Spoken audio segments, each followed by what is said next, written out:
Everyone, welcome to my channel students unique academy. आज है 16 दिसंबर 2023 और आज की जो मोस्ट इम्पोर्टेंट करंट अफेयर्स है वह हम आपके लिए लेकर आए हैं, जो आपके सभी एग्जाम्स के लिए काफ़ी इम्पोर्टेंट है।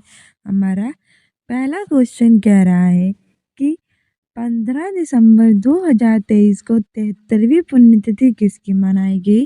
अभी रिसेंटली 15 दिसंबर 2023 को 73वीं पुण्यतिथि गई है, तो बताइए किसकी मनाई गई है। ऑप्शन ए है सरदार वल्लभ भाई पटेल, ऑप्शन बी है सुभाष चंद्र बोस, ऑप्शन सी है महात्मा गांधी और ऑप्शन डी है उपयुक्त सभी। तो बताइए किसकी मनाई गई। सही आंसर हो जाएगा ऑप्शन ए सरदार वल्लभ भाई पटेल। अभी रिसेंटली 15 दिसंबर को सरदार वल्लभ भाई पटेल की 73वीं पुण्यतिथि मनाई गई।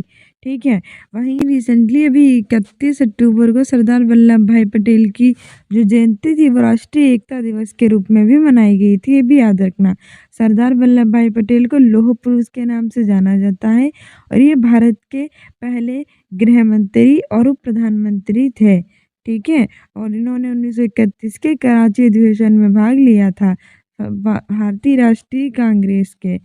सुभाष चंद्र बोस की बात करें तो 23 जनवरी को इनकी जयंती पराक्रम दिवस के रूप में मनाई जाती है। इन्होंने 1938 के हरिपुरा अधिवेशन, 1939 के त्रिपुरी अधिवेशन में भाग लिया था, इंडियन स्ट्रगल नाम की पुस्तक लिखी थी और दिल्ली चलो का नारा भी दिया था। ठीक है, वहीं महात्मा गांधी जी की बात करें तो 2 अक्टूबर को इनकी जयंती मनाई गई है और महात्मा गांधी जो थे वो 1915 में भारत वापस लौट कर आए थे दक्षिण अफ्रीका के, इसीलिए हर साल 9 जनवरी को प्रवासी दिवस मनाया जाता है। इन्होंने 1917 के चंपारण, 1918 के खेड़ा, 1922 के असहयोग और 1931 के साविनी अवज्ञा और 1942 के भारत छोड़ो आंदोलन में भाग लिया। इसके तहत इन्होंने 1924 के भारतीय राष्ट्रीय कांग्रेस के एकमात्र अधिवेशन की अध्यक्षता भी की। ठीक है, आगे बढ़ते हैं। आगे हमारा दूसरा क्वेश्चन कह रहा है कि हाल ही में international tennis hall of fame में शामिल होने वाले एशियाई पुरुष के रूप में किसने इतिहास रचा। ऑप्शन ए है लिएंडर पेस, ऑप्शन बी है विजय अमृतराज, ऑप्शन सी है उपयुक्त दोनों, ऑप्शन डी है इनमें से कोई नहीं। सही आंसर हो जाएगा ऑप्शन सी उपयुक्त दोनों। अभी लिएंडर पेस और विजय अमृतराज इन दोनों ने इंटरनेशनल टेनिस ऑफ फेम में शामिल होने वाले एशियाई पुरुष के रूप में इतिहास रच दिया है। ठीक है, हमारा तीसरा क्वेश्चन कह रहा है कि मुंबई इंडियंस ने आईपीएल 2024 सीजन के लिए किसे कप्तान घोषित किया गया है। तो बताइए भी रिसेंटली जो मुंबई इंडियंस है उसने IPL and Indian Premier League 2024 season के लिए किसे कप्तान बनाया है। ऑप्शन ए है शुभमन गिल, ऑप्शन बी है रोहित शर्मा, ऑप्शन सी है हार्दिक पांड्या, ऑप्शन डी है विराट कोहली। सही आंसर हमारा हो जाएगा ऑप्शन सी हार्दिक पांड्या। अभी हार्दिक पांड्या जी को मुंबई इंडियंस ने आईपीएल 2024 सीजन के लिए कप्तान बनाया है। ठीक है, इससे पहले इसके कप्तान थे कौन, रोहित शर्मा। वहीं शुभमन गिल की बात करें तो इन्हें अभी जो हमारा गुजरात टाइटंस है उसने 2024 आईपीएल के लिए शुभमन गिल को बनाया है कप्तान। तो याद रखना शुभमन गिल बने हैं 2024 में गुजरात टाइटंस के और हार्दिक पांड्या बने हैं मुंबई इंडियंस के कप्तान। ठीक है, मुंबई इंडियंस के पहले कप्तान रोहित शर्मा थे इससे पहले। विराट कोहली ने ओडीआई में जो है वो शतक पूरा किया है, रोहित शर्मा ने सर्वाधिक छक्के मारे हैं।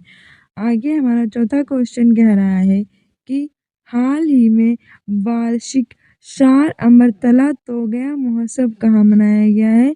एग्जाम्स के लिए ऐसे इम्पोर्टेंट होते हैं फेस्टिवल, तो बताइए रिसेंटली वार्षिक सार अमरतला तोगया महोत्सव कहाँ मनाया गया। ऑप्शन ए है अरुणाचल प्रदेश, ऑप्शन बी है राजस्थान, ऑप्शन सी है मिजोरम और ऑप्शन डी है तेलंगाना। सही आंसर हो जाएगा ऑप्शन है अरुणाचल प्रदेश। अभी रिसेंटली वार्षिक सार अमरतला तोगया महोत्सव अरुणाचल प्रदेश में मनाया गया। ठीक है, अरुणाचल प्रदेश की कैपिटल है ईटानगर और रिसेंटली इसके आग चुरपी को जीआई टैग मिला है, ये भी याद रखना। राजस्थान की कैपिटल है जयपुर, जिसे पिंक सिटी कहते हैं। यहाँ Nahargarh port, Amergarh port, city palace, Jantar Mantar, Jal Mahal, हवा महल स्थित है। ठीक है, राजस्थान के चीफ मिनिस्टर नए बने हैं भजन लाल शर्मा, और यहाँ बीजेपी की सरकार बनी है। ठीक है, और यहाँ के राज्यपाल हैं कलराज मिश्र, ये भी याद रखना। और टोटल यहाँ 53 ज़िले हो गए हैं। पहले 33 ज़िले थे, फिर 50 हुए, 3 ज़िले और जोड़े दिए गए, मालपुरा, सुजानगढ़, कुचामन, 53 हो गए हैं। ठीक है, वहीं बात करें मिजोरम की, तो इसकी कैपिटल है आइजोल। यहाँ के नए चीफ मिनिस्टर बनाए गए हैं लल्दू होमा। ठीक है, और तेलंगाना की कैपिटल है हैदराबाद, और इसके नए चीफ मिनिस्टर बनाए गए हैं रेवंत रेड्डी। ठीक है, ये भी याद रखना। 2 जून 2014 को आंध्र प्रदेश से अलग होकर बना था, इसलिए हर साल 2 जून को तेलंगाना दिवस भी मनाया जाता है। तेलंगाना में 1000 खम्भों का मंदिर स्थित है, और यहाँ रामप्पा मंदिर स्थित है, जिसे यूनेस्को यानी कि यूनाइटेड नेशनल एजुकेशन और साइंटिफिक कल्चर ऑर्गेनाइजेशन ने अपनी वर्ल्ड हेरिटेज साइट में 39 नंबर का शामिल किया है। आगे हमारा 5वां क्वेश्चन कह रहा है कि हाल ही में 15 दिसंबर 2023 को 68वें रेलवे पुरस्कार कौन प्रदान करेगा? ऑप्शन ए है नरेंद्र मोदी, ऑप्शन बी है अश्विनी वैष्णव, ऑप्शन सी है द्रौपदी मुर्मू, और ऑप्शन डी है अमित शाह। सही आंसर हो जाएगा ऑप्शन बी अश्विनी वैष्णव। अब रिसेंटली 15 दिसंबर 2023 को 68वें राष्ट्रीय रेलवे पुरस्कार है वो अश्विनी वैष्णव प्रदान करेंगी। वहीं नरेंद्र मोदी भारत के प्रधानमंत्री, द्रौपदी मुर्मू राष्ट्रपति, अमित शाह गृह मंत्री हैं। भारत में टोटल 28 राज्य और 8 केंद्र शासित प्रदेश हैं। ठीक है, और यहाँ की करेंसी है रुपया, और इसकी स्पेस एजेंसी है इसरो यानी इंडियन स्पेस रिसर्च ऑर्गेनाइजेशन। आगे हमारा 6वां क्वेश्चन कह रहा है कि हाल ही में ICC T20 बल्लेबाजी रैंकिंग में कौन सी इस पर है? तो अभी रिसेंटली ICC यानी इंडियन क्रिकेट काउंसिल 2023 के लिए जो बेस्ट बल्लेबाजी रैंकिंग है वो जारी कर दी गई है। तो पूछ रहा है कि इसमें टॉप किसने किया है। ऑप्शन ए है हमारा शुभमन गिल, ऑप्शन बी हमारा है रोहित शर्मा, ऑप्शन सी है सूर्य कुमार, और ऑप्शन डी हमारा है हार्दिक पांड्या। तो बताइए टॉप किया है? सही आंसर हो जाएगा हमारा ऑप्शन सी सूर्य कुमार। अभी रिसेंटली ICC T20 बल्लेबाजी रैंकिंग में सूर्य कुमार ने टॉप किया है। ठीक है, शुभमन गिल को किसका कप्तान बनाया गया था? IPL गुजरात टाइटंस का। हार्दिक पांड्या को बनाया गया है कप्तान किसका? वो बनाया गया है मुंबई इंडियंस का, और रोहित शर्मा इसके पूर्व कप्तान थे। इन्होंने ODI में सर्वाधिक छक्के मारे हैं। 7वां क्वेश्चन कह रहा है कि हाल ही में मोहम्मद शमी को किस पुरस्कार के लिए चुना गया? ऑप्शन ए है अर्जुन पुरस्कार, ऑप्शन बी है मेजर ध्यानचंद्र खेल रत्न पुरस्कार, ऑप्शन सी है उपयुक्त दोनों, ऑप्शन डी है इनमें से कोई नहीं। सही आंसर हो जाएगा ऑप्शन ए अर्जुन पुरस्कार। जो हमारे क्रिकेट के खिलाड़ी हैं मोहम्मद शमी, उन्हें अर्जुन पुरस्कार के लिए चुना गया है। हमारा 8वां क्वेश्चन कह रहा है कि इम्पोर्टेंट है बच्चों के लिए कि हाल ही में यूपी बोर्ड का एग्ज़ाम शेड्यूल जारी कर दिया गया है। यूपी बोर्ड का एग्ज़ाम कब से कब तक चलेगा? तो बताइए रिसेंटली यूपी बोर्ड ने क्या किया है कि अपना शेड्यूल जारी कर दिया है। तो यूपी बोर्ड का एग्ज़ाम कब से कब तक होंगे? ऑप्शन ए है 20 फरवरी से 8 मार्च, ऑप्शन बी है 22 फरवरी से 9 मार्च, ऑप्शन सी है 25 फरवरी से 15 मार्च, और ऑप्शन डी है इनमें से कोई नहीं। सही आंसर हो जाएगा ऑप्शन बी 22 फरवरी से 9 मार्च। अभी रिसेंटली यूपी बोर्ड ने अपने शेड्यूल जारी कर दिए हैं जो कि 22 फरवरी से 9 मार्च तक होंगे। ठीक है, यूपी बोर्ड यानी उत्तर प्रदेश माध्यमिक शिक्षा परिषद, इसके जो सचिव हैं दिव्यकांत शुक्ला, इन्होंने कहा है कि 22 फरवरी से 9 मार्च तक आपके एग्ज़ाम होंगे, जिसमें 22 फरवरी को आपका पहला एग्ज़ाम जो है वो हिंदी का होगा। ठीक है, और वहीं हिंदी का पहला एग्ज़ाम होगा हाई स्कूल वालों का, और 12th वालों का पहला एग्ज़ाम होगा सैन्य विज्ञान विषय का। ठीक है, और होली से पहले ही आपके फिनिश हो जाएंगे। इसके अतिरिक्त आपके 2 पालियों में होंगे। पहली पाली 8:30 से स्टार्ट होकर आपकी 11:45 तक चलेगी, और दूसरी पाली आपकी 2 बजे से स्टार्ट होकर 5:15 बजे तक चलेगी। हमारा 9वां क्वेश्चन कह रहा है कि हाल ही में किस देश के तमिल कवि तिरुवल्लुवर की प्रतिमा का उद्घाटन किया गया है? ऑप्शन ए है भारत, ऑप्शन बी है नेपाल, ऑप्शन सी है फ्रांस, और ऑप्शन डी हमारा है श्रीलंका। तो बताइए किसकी प्रतिमा का अनावरण हाल ही में किस देश के तमिल कवि हैं तिरुवल्लुवर, उनकी प्रतिमा का उद्घाटन किया गया है? सही आंसर हो जाएगा ऑप्शन सी फ्रांस। ठीक है, फ्रांस के कवि हैं तिरुवल्लुवर, किनकी प्रतिमा का उद्घाटन किया गया है? ये तमिल कवि हैं। फ्रांस की कैपिटल है पेरिस और यहाँ यूनेस्को का विश्वविद्यालय स्थित है। यूनेस्को यानी United National Education Scientific for Culture Organization, 1945 में इसकी स्थापना हुई थी। भारत की कैपिटल है न्यू दिल्ली, नेपाल की कैपिटल है काठमांडू, श्रीलंका के कोलंबो, विशाखापट्टनम, फ्रांस की कैपिटल है पेरिस। हमारा 10वां क्वेश्चन कह रहा है कि हाल ही में नवंबर 2023 के लिए ICC women player of the month किसे चुना गया है? ऑप्शन ए है नाहिदा अख्तर, ऑप्शन बी है नंदिनी गुप्ता, ऑप्शन सी है वाहिदा रहमान, ऑप्शन डी है आलिया भट्ट। सही आंसर हो जाएगा ऑप्शन है नाहिदा अख्तर। अभी रिसेंटली नवंबर 2023 के लिए ICC women player of the month Nahida Akhtar को चुना गया है। नंदिनी गुप्ता फेमिना मिस इंडिया 2023 बनी है। वाहिदा रहमान को दादा साहब फाल्के अवार्ड 2023 प्रदान किए गए हैं और आलिया भट्ट ने राष्ट्रीय पुरस्कार जीते हैं। ओटीटी में बेस्ट अभिनेत्री का इन्होंने भी खिताब जीता है।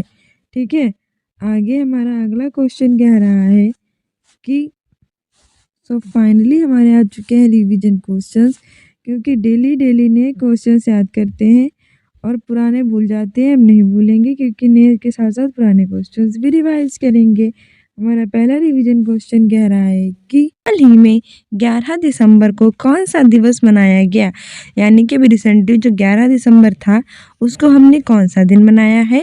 ऑप्शन ए है थल सेना दिवस, ऑप्शन बी है एड्स दिवस, ऑप्शन सी है अंतर्राष्ट्रीय पर्वत दिवस और ऑप्शन डी है विश्व कंप्यूटर साक्षरता दिवस। तो हमारा सही आंसर हो जाएगा ऑप्शन सी अंतर्राष्ट्रीय पर्वत दिवस। हर साल 11 दिसंबर को अंतर्राष्ट्रीय पर्वत दिवस मनाया जाता है। वहीं थल सेना दिवस मनाया जाता है 15 जनवरी को, वायुसेना दिवस 8 अक्टूबर को और नौसेना सेना दिवस 4 दिसंबर को। एड्स दिवस मनाया जाता है 1 दिसंबर को, विश्व कंप्यूटर साक्षरता दिवस मनाया जाता है 2 दिसंबर को और अंतर्राष्ट्रीय पर्वत दिवस मनाया जाता है 9 दिसंबर को। ठीक है, सारे इंपॉर्टेंट डेज है, याद रखना। आगे बढ़ते हैं और आगे हमारा दूसरा क्वेश्चन कह रहा है कि हाल ही में मध्य प्रदेश के नए मुख्यमंत्री कौन नियुक्त किए गए हैं? भैया आप तो नए मुख्यमंत्री आ गए हैं तो अपनी एक नई लिस्ट बना लीजिए मुख्यमंत्री के नाम से, और डेली हम बताते हैं नए मुख्यमंत्री के बारे में, तो अच्छे से उसको लिख लीजिए। ठीक है, तो क्योंकि नए मुख्यमंत्री नियुक्त होते हैं तो एग्जाम में पूछ लिए जाते हैं। तो बताइए हाल ही में मोस्ट इम्पोर्टेंट है कि मध्य प्रदेश के नए मुख्यमंत्री कौन नियुक्त किए गए हैं? ऑप्शन ए है doctor Mohan Yadav, option B है विष्णुदेव साई, ऑप्शन सी है ललितू होमा और ऑप्शन डी है अनुमुला रेवंत रेड्डी। सही आंसर हमारा हो जाएगा option A doctor Mohan Yadav. अभी मध्य प्रदेश के नए मुख्यमंत्री नियुक्त किए गए हैं डॉक्टर मोहन यादव। माँ से मध्य प्रदेश, दावा से मोहन। ठीक है, तो डॉक्टर मोहन यादव मध्य प्रदेश के नए मुख्यमंत्री होंगे। मध्य प्रदेश की कैपिटल है भोपाल, जहाँ भोजताल स्थित है, उसे नदियों का मेका और सोया प्रदेश भी कहते हैं। ठीक है, और अब यहाँ के नए मुख्यमंत्री नियुक्त किए गए हैं डॉक्टर मोहन यादव। वहीं विष्णुदेव साई की बात करें, मैंने आपको कल ही बताया था कि विष्णुदेव साई को छत्तीसगढ़ का नया मुख्यमंत्री नियुक्त किया गया है। और ये बात मैंने आपसे कम्युनिटी पोस्ट में भी पूछी थी, तो कम्युनिटी पोस्ट आंसर दिया कीजिए जिससे आप एग्जाम में बेटर कर सकें। और वहीं जो ललितू होमा है, इन्हें मिजोरम का नया मुख्यमंत्री बनाया गया है और अनुमुला रेवंत रेड्डी ये बने हैं तेलंगाना के नए मुख्यमंत्री। रेड्डी, रेवंत, इस तरह के नाम जो होते हैं वो तेलंगाना में मतलब साउथ में ही आते हैं, तो याद रखना अनुमुला रेवंत रेड्डी को तेलंगाना का, ललितू होमा को मिजोरम का, विष्णुदेव साई को छत्तीसगढ़ का और डॉक्टर मोहन यादव को मध्य प्रदेश का नया मुख्यमंत्री नियुक्त किया गया है। ठीक है, आगे बढ़ते हैं और आगे हमारा तीसरा क्वेश्चन कह रहा है कि हाल ही में उत्तर प्रदेश के किस जिले का नमो घाट जल, थल और नभ से जुड़ने वाला देश का पहला घाट बन गया है? रिसेंटली क्या हुआ है, हमारे उत्तर प्रदेश का एक घाट है जिसका नाम है नमो घाट। बताइए वो किस जिले का है जो कि जल, थल और नभ से जुड़ने वाला देश का पहला घाट बन गया है और मोस्ट इम्पोर्टेंट है। ऑप्शन ए है प्रयागराज, ऑप्शन बी है वाराणसी, ऑप्शन सी है अयोध्या और ऑप्शन डी है लखनऊ। सही आंसर हो जाएगा हमारा ऑप्शन बी वाराणसी। घाटों की नगरी कहे जाने वाले वाराणसी का जिले का जो घाट है नमो घाट, वो जल थल नभ से जुड़ने वाला देश का पहला घाट बन गया है। ठीक है, वाराणसी को ऋषियों ने अपनी पहली सांस्कृतिक राजधानी घोषित किया था और वाराणसी घाटों के लिए मंदिरों के लिए काफ़ी फेमस है। ठीक है, उत्तर प्रदेश का एक जिला है जहाँ अंतर्राष्ट्रीय क्रिकेट स्टेडियम का भी शिलान्यास किया जाएगा। वहीं प्रयागराज की बात करें, इसका पहले नाम था इलाहाबाद और अब इसका नाम बदल के प्रयागराज रख दिया गया है। और यहाँ की जो इलाहाबाद यूनिवर्सिटी है वो एक सेंट्रल यूनिवर्सिटी है और प्रयागराज काफ़ी फेमस है अमरूदों के लिए। अयोध्या की बात करें तो अयोध्या में भगवान राम के मंदिर का शिलान्यास हो रहा है। और लखनऊ की बात करें तो लखनऊ उत्तर प्रदेश की कैपिटल है, इसे नवाबों का शहर कहते हैं और पहला पशु सप्ताह केंद्र ही स्थापित किया जाएगा। ठीक है, और उत्तर प्रदेश में टोटल 75 जिले हैं और रिसेंटली इसके बरेली जिला स्मार्ट कक्षा प्रदान करने वाला यूपी का पहला जिला बन गया है, ये भी याद रखना। उत्तर प्रदेश की कैपिटल है लखनऊ, यहाँ के चीफ मिनिस्टर हैं योगी आदित्यनाथ, गवर्नर आनंदीबेन पटेल। आगे हमारा चौथा क्वेश्चन कह रहा है कि हाल ही में भारत ने किस देश के साथ राजनीतिक संबंधों के 50 साल पूरे किए हैं? तो बताइए अभी रिसेंटली क्या हुआ है कि भारत ने एक देश के साथ अपने राजनीतिक संबंध उनके 50 साल पूरे कर लिए हैं, तो वो कौन सा देश है? ऑप्शन ए है अमेरिका, ऑप्शन बी है दक्षिण कोरिया, ऑप्शन सी है श्रीलंका और ऑप्शन डी है बांग्लादेश। सही आंसर हो जाएगा हमारा ऑप्शन बी दक्षिण कोरिया। अभी रिसेंटली भारत और दक्षिण कोरिया के राजनीतिक संबंधों के 50 साल पूरे हो गए हैं। वही अमेरिका की कैपिटल बात करें तो अमेरिका की कैपिटल है वॉशिंगटन डीसी, जहां नासा यानी कि national aeronautic and space administration का मुख्यालय स्थित है और ये अमेरिका की स्पेस एजेंसी है। 1958 में इसकी स्थापना हुई थी। और अमेरिका के राष्ट्रपति हैं जो बाइडेन, जो 2024 में गणतंत्र दिवस के अवसर पर भारत के मुख्य अतिथि रहेंगे। और 2023 में मिस्र के राष्ट्रपति अब्दुल फतेह अल सीसी रहे थे और ये हमारे बिहार सच्चाई व्यक्ति में पूछा भी गया है, तो याद रखना। वहीं भारत और अमेरिका के बीच में वज्र प्रहार कोप इंडिया युद्ध दिवस 23 आयोजित किया जाता है। श्रीलंका की कैपिटल है कोलंबो, जर्मनी है परमकोट्टम और भारत और श्रीलंका के बीच में स्लेनेक्स और मित्र शक्ति एक्सरसाइज होती है। बांग्लादेश की कैपिटल है ढाका, करेंसी है टका, प्रधानमंत्री है शेख हसीना और बांग्लादेश और भारत के बीच में संप्रीति एक्सरसाइज होती है। हमारा पांचवा क्वेश्चन कह रहा है कि हाल ही में किस राज्य की लाकाडोंग हल्दी को जीआई टैग मिला है? तो बताइए वो किस राज्य की लाकाडोंग हल्दी है जिसको जीआई टैग मिला है? ऑप्शन ए है मेघालय, ऑप्शन बी है मध्य प्रदेश, ऑप्शन सी है उत्तर प्रदेश और ऑप्शन डी है जम्मू कश्मीर। सही आंसर हमारा हो जाएगा ऑप्शन है मेघालय। अभी रिसेंटली मेघालय राज्य की जो लाकाडोंग हल्दी है उसको जीआई टैग मिला है। जीआई की फुल फॉर्म होती है जियोग्राफिकल इंडिकेशन, यानी कि भौगोलिक संकेतक। ये किसी विशेष क्षेत्र में विशेष वस्तुओं को प्रदान किया जाता है। 1999 का एक्ट है। सबसे पहले 2004 में पश्चिम बंगाल के दार्जिलिंग की चाय को दिया गया था और ये 10 वर्षों के लिए प्रदान किया जाता है। हमारे वाणिज्य और उद्योग मंत्री पीयूष गोयल प्रदान करते हैं। ठीक है, अब मेघालय की लाकाडोंग हल्दी को दिया गया है तो मेघालय की कैपिटल है शिलोंग। और मध्य प्रदेश की बात करें तो इसकी कैपिटल है भोपाल, उत्तर प्रदेश की कैपिटल है लखनऊ, जम्मू कश्मीर की कैपिटल है श्रीनगर। आगे बढ़ते हैं। आगे हमारा छठा क्वेश्चन कह रहा है कि हाल ही में विकसित भारत 2047 047 बायस यूथ पहल की शुरुआत किसने की है? ऑप्शन ए है अमित शाह, ऑप्शन बी है नरेंद्र मोदी, ऑप्शन सी है द्रौपदी मुर्मू, ऑप्शन डी है राजनाथ सिंह। सही आंसर हो जाएगा हमारा ऑप्शन बी नरेंद्र मोदी। ठीक है, नरेंद्र मोदी जो है भारत के पीएम यानी प्रधानमंत्री हैं। इन्हें सोमनाथ मंदिर के ट्रस्ट का अध्यक्ष बनाया गया है।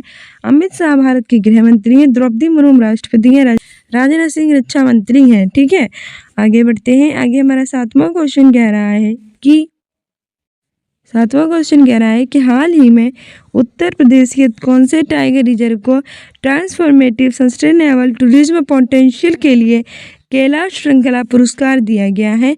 Option A Pilibhit tiger reserve, option B है Dudhwa tiger reserve, option C है Ranipur tiger reserve, option D है उपयुक्त सभी। मतलब पूछा ये है कि रिसेंटली जो हमारे उत्तर प्रदेश का वो कौन सा टाइगर रिजर्व है जिसे हम ट्रांसफॉर्मेटिव सस्टेनेबल टूरिज्म पोटेंशियल के लिए कैलाश श्रृंखला पुरस्कार देंगे। और ये तीनों टाइगर रिजर्व हैं यूपी में और यूपी के तीनों टाइगर रिजर्व में से जो पीलीभीत टाइगर रिजर्व है उसे ये पुरस्कार मिला है, तो ऑप्शन ए सही हो जाएगा। ठीक है, वहीं रानीपुर टाइगर रिजर्व है यूपी का टाइगर रिजर्व और भारत का 53वां टाइगर रिजर्व है। दूधवा टाइगर रिजर्व भी हमारे यूपी का ही है। आगे हमारा 8वां क्वेश्चन कहता है कि हाल ही में किस देश ने दुनिया का पहला चौथी पीढ़ी का परमाणु रिएक्टर शुरू किया है? ऑप्शन ए है अमेरिका, ऑप्शन बी है श्रीलंका, ऑप्शन सी है चीन और ऑप्शन डी है रूस। तो बताइए रिसेंटली वो कौन सा देश है जिसने दुनिया का पहला चौथी पीढ़ी का परमाणु रिएक्टर शुरू किया है? तो इसका आंसर हो जाएगा हमारा ऑप्शन सी चीन। चाइना ने शुरू किया है। चाइना की कैपिटल है बीजिंग, करेंसी है रेनमिनबी युआन। श्रीलंका की कैपिटल है कोलंबो, श्री जयवर्धनेपुरम कोट्टम। अमेरिका की वाशिंगटन डीसी और रूस की कैपिटल है मॉस्को। आगे हमारा 9वां क्वेश्चन कह रहा है कि हाल ही में जारी क्यूएस रैंकिंग में भारत का कौन सा विश्वविद्यालय शीर्ष पर है? तो अभी रिसेंटली क्यूएस रैंकिंग जारी की गई, उसमें भारत का कौन सा विश्वविद्यालय टॉप पर है? ऑप्शन ए है दिल्ली विश्वविद्यालय, ऑप्शन बी है मुंबई विश्वविद्यालय, ऑप्शन सी है बनारस विश्वविद्यालय और ऑप्शन डी है कानपुर विश्वविद्यालय। सही आंसर हो जाएगा दिल्ली विश्वविद्यालय। भारत की कैपिटल है न्यू दिल्ली और यहाँ का दिल्ली विश्वविद्यालय है वो क्यूएस रैंकिंग में भारत का टॉप का विश्वविद्यालय है। ठीक है, आगे बढ़ते हैं। आगे हमारा 10वां क्वेश्चन कह रहा है हाल ही में रक्षा रमैया को किस राज्य के टेबल टेनिस एसोसिएशन का अध्यक्ष चुना गया है? ऑप्शन ए है उत्तर प्रदेश, ऑप्शन बी है कर्नाटक, ऑप्शन सी है राजस्थान, ऑप्शन डी है बिहार। सही आंसर हो जाएगा ऑप्शन बी कर्नाटक। रिसेंटली रक्षा रमैया को कर्नाटक राज्य की टेबल टेनिस एसोसिएशन का अध्यक्ष चुना गया है। कर्नाटक की कैपिटल है बेंगलुरु, जिसे भारत की सिलिकॉन वैली कहते हैं। ठीक है, और यहाँ के चीफ मिनिस्टर हैं सिद्धारमैया। उत्तर प्रदेश की कैपिटल है लखनऊ, से नवाबों का शहर कहते हैं। चीफ मिनिस्टर हैं योगी आदित्यनाथ, गवर्नर है आनंदीबेन पटेल। राजस्थान की कैपिटल है जयपुर, जिसे पिंक सिटी कहते हैं। यहाँ 53 जिले हो गए हैं, पहले 33 थे फिर 50 हुए। अब मालपुरा, सुजानगढ़ और कुचामन को जोड़कर 53 हो गए हैं। यहाँ के राज्यपाल हैं कलराज मिश्र और यहाँ के नए चीफ मिनिस्टर कौन होंगे ये जानना दिलचस्प होगा, क्योंकि अब यहाँ कांग्रेस को हराकर बीजेपी ने अपनी सरकार बना ली है और मुख्यमंत्री अशोक गहलोत ने इस्तीफा दे दिया है। बिहार की कैपिटल है पटना, चीफ मिनिस्टर है नीतीश कुमार, गवर्नर है राजेंद्र विश्वनाथ अर्लेकर और 22 मार्च को मनाया जाता है बिहार दिवस। सो डियर स्टूडेंट्स, ये थी हमारी आज की most important current affairs. I hope you like this video. If you like it then like, subscribe and share. Don't forget to subscribe this channel. साथ ही आप स्टूडेंट्स इंडिया अकेडमी को Instagram पे follow कर सकते हैं इंपॉर्टेंट अपडेट्स के लिए। CTET के प्रीवियस ईयर के पेपर देख सकते हैं, हमने प्लेलिस्ट बना रखी है, सारे शॉर्ट्स भी देख सकते हैं। ठीक है, मिलते हैं अपने नेक्स्ट वीडियो में। लाइक दिस वीडियो तो like, subscribe and share. Thank you, bye.